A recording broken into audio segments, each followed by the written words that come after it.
This content is for self-awareness and educational purposes only.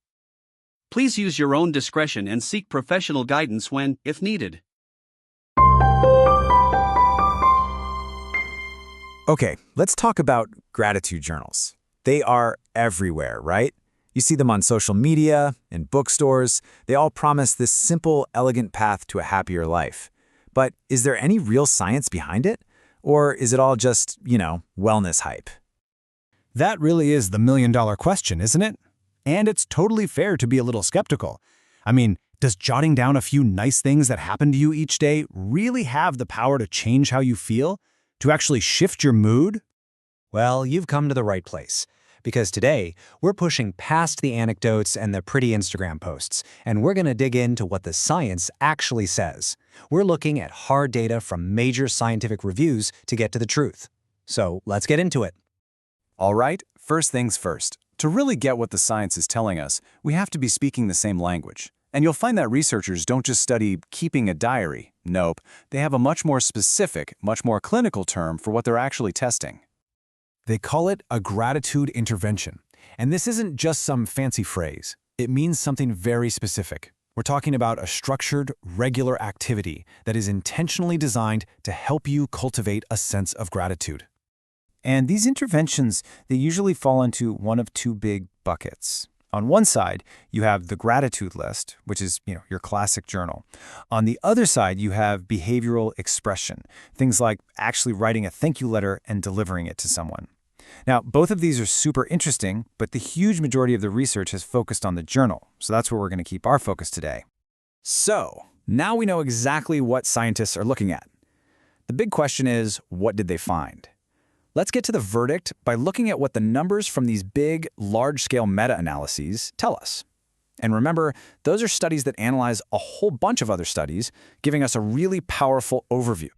And this is a big one. A huge meta-analysis from 2022 found that these gratitude interventions led to a nearly 8% reduction in anxiety symptoms.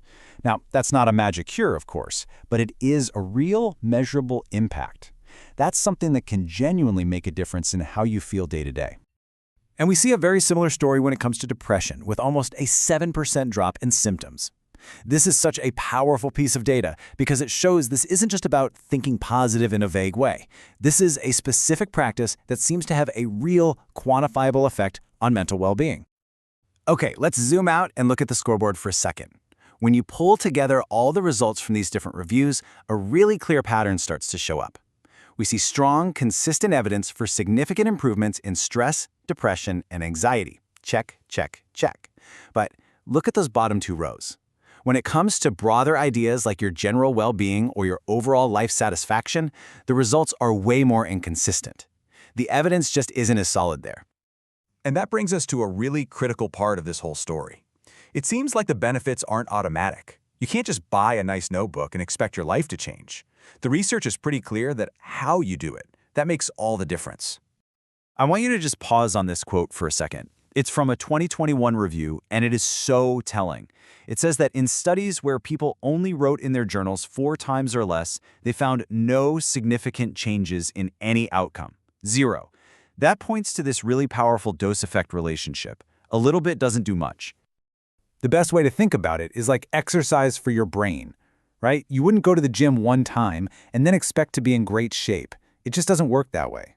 A gratitude journal isn't some one-time fix. It's a tool for building a mental habit. It's the consistency, the repetition that slowly starts to retrain your brain to notice and focus on the good stuff. So, what are the keys to making this practice actually work, according to the science? Well, number 1, be consistent. You got to aim for more than just a few entries. It seems like the total number of times you do it is more important than how long you do it for. Number 2, add reflection. Don't just list my coffee and move on. Take a second to really savor it. Why are you grateful for that coffee? That little bit of reflection might be what supercharges the effect. And third, think about the context. If you're feeling burned out at work, try focusing your journal entries on things you're grateful for at work. So after all that, let's bring it all together for the final takeaway. We've looked at the evidence. What's the answer to that first question we asked? Should you actually start a gratitude journal? Here's the bottom line. The science tells us that gratitude journaling is a legitimate, supported tool. It's not just hype. Its biggest, most consistent wins are in reducing stress, anxiety, and depression. Now, the jury's still out on whether it can make you a happier person overall, but the evidence for improving mental well-being is strong. Just remember, it's a practice, not a magic pill. Consistency is everything. So the science can show us what works and how to do it. But maybe the real power here isn't even in the pen and paper. Maybe it's in the way this simple act retrains our attention. And that leaves us with one last question to think about. What good things in your own life are you already overlooking?